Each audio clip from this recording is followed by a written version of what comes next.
Tout droit venu des États-Unis, le brunch est le grand moment de détente du week-end dans les grandes villes et en particulier à Paris. Ce grand petit déjeuner plaît aussi bien aux grands qu'aux petits tout en étant convivial. Mais d'un point de vue nutritionnel, est-ce une bonne ou une mauvaise idée? Alors d'abord, on va rappeler, parce que c'est quand même assez parisien, assez bobo, le brunch, on va rappeler ce que c'est à nos auditeurs. Alors le brunch, c'est d'abord, le mot parle tout seul, c'est une contraction de deux mots, breakfast et lunch. Breakfast qui signifie petit déjeuner et lunch qui signifie déjeuner en anglais. Et donc on regroupe les deux termes, breakfast qui signifie qu'on a réuni les deux repas, petit déjeuner et déjeuner, pour en faire un seul repas.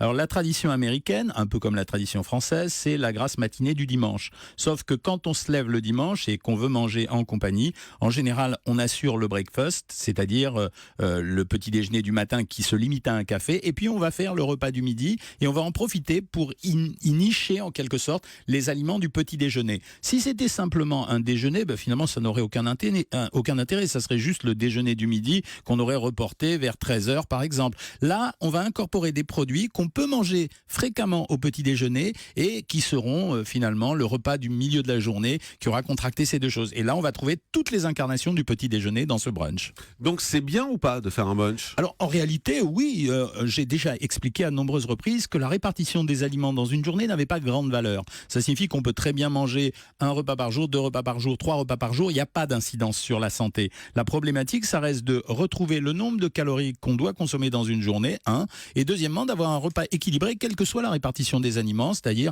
avec une répartition pour moitié des calories sous forme de sucre lent, pour 15% sous forme de protéines et pour 30 à 35% sous forme de graisse. Et là, on peut recombiner comme on veut les choses. C'est pour ça que ça n'a rien d'original et il faudrait considérer le brunch comme une espèce de moment convivial un peu particulier qui célèbre finalement le week-end et qui manifeste le fait qu'on est en journée de repos avec un repas un peu convivial dans l'ambiance du petit déjeuner mais pris à l'heure du déjeuner. Est-ce qu'on peut définir les aliments qu'on trouve sur une table pour un brunch et savoir s'ils sont intéressants ou pas? On va retrouver à peu près les mêmes aliments que pour un repas, sauf qu'on va amplifier certains aliments. Ça veut dire que puisqu'on va contracter sur le petit déjeuner, on va utiliser beaucoup de produits panifiés. Alors on peut retrouver les classiques tartines de pain avec du beurre et de la confiture si on en a envie. On peut retrouver les céréales du petit déjeuner dans du lait ou dans du fromage blanc à 0%. On peut retrouver des produits plus fantaisie comme les blinis, comme les pancakes, qui sont là par contre extrêmement incarnants du breakfast, du brunch à l'américaine ou à l'anglaise, parce que ce sont des produits qui sont largement consommés à ces moments et dans ces pays-là. Et puis on peut retrouver également les viennoiseries françaises,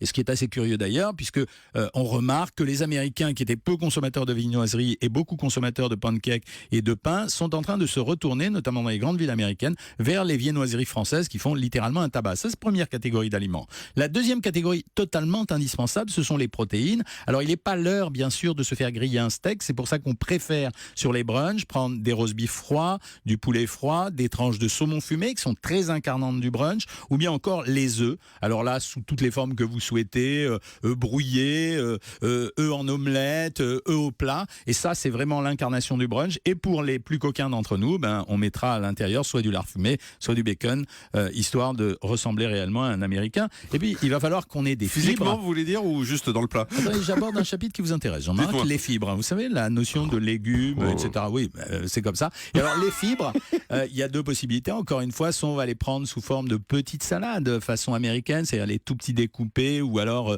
les petits dés avec du fromage blanc, soit on va les prendre essentiellement sous forme de fruits. Et c'est souvent les fruits qu'on retrouve au brunch. Donc, à l'américaine, les brunchs, c'est le pancake, les œufs brouillés, le saumon fumé, des tranches de bacon, accompagné d'un verre de jus d'orange. Et pour les plus coquins, on en parle beaucoup aujourd'hui, ça sera le jus d'orange mélangé à du champagne qui va faire le mimosa, qui est quand même la tradition du brunch. Et on prendra des petites salades si on veut. Et après, on va organiser les choses. Ça veut dire que si je prends un produit qui est pas gras comme du roast beef, sans la mayonnaise de Jean-Marc, et j'ai le droit de prendre une viennoiserie parce que la viennoiserie est beurrée, mais si je prends une tranche de saumon fumé avec du blinis, je mettrai peut-être un petit peu de crème fraîche. J'en profite pour rappeler au passage que la crème fraîche est beaucoup moins riche que le beurre à quantité égale, 30% contre 70%. Et si on veut continuer, on va prendre les fruits, mais on peut les prendre sous une autre forme. Alors après, il y a des recettes traditionnelles du brunch, et on va évoquer un produit que j'adore, qui s'appelle les œufs bénédicts, qui sont bon, ça. Ouais, c'est une terreur nutritionnelle, mais j'assume complètement, j'assume. Ça veut dire que c'est un œuf. C'est un œuf qui est préparé avec une sauce, en général, pas béarnaise, on dit une sauce hollandaise dessus, qui est avec dessous soit une tranche de pain, soit on rajoute pour les coquins, toujours, des tranches de bacon. C'est quoi une sauce hollandaise, envie de vous demander, Julie? Non, la sauce hollandaise, c'est un truc C'est qu'on quoi met sur les poissons, non, d'habitude? Ben oui, mais c'est du jaune d'œuf, du beurre, je sais pas comment on l'a avec fait. un petit peu de citron, et on va essayer de prendre du beurre clarifié pour justement éviter que cette sauce ne coagule. D'accord. Mais tout ça, on peut le faire chez soi finalement, le brunch. On n'a pas besoin de sortir le Oui, dimanche. mais absolument. On peut complètement le faire chez soi. Simplement, quand on le fait chez soi, il faut sortir acheter les croissants, il faut préparer les œufs brouillés. Et c'est vrai que c'est une tradition. Au début, c'était un truc de luxe. Ça veut dire que le brunch, c'était un peu pour la gentry parisienne, les gens un peu chicos qui allaient dans des hôtels de luxe. Puis progressivement, le brunch, c'est devenu une coutume qui est rentrée dans les mœurs. Et on trouve maintenant des brunchs un peu partout, y compris dans les chaînes de restauration. Et il n'est pas rare, même dans les fast-food à l'heure actuelle, de voir des propositions sur le samedi ou le dimanche qui sont des formules de brunch. Ce qui est sympa dans le brunch, c'est de le faire ou en famille ou avec des copains. C'est de savoir qu'on a fait la grasse matinée avant. Et c'est de se dire que c'est un jour de relâche. Désolé pour ceux qui travaillent le dimanche, puisque c'était le thème de l'émission. Et un mot sur les desserts, justement. Alors aux États-Unis, c'est les fameux cheesecakes, les tartes aux fruits, Alors, tout ça.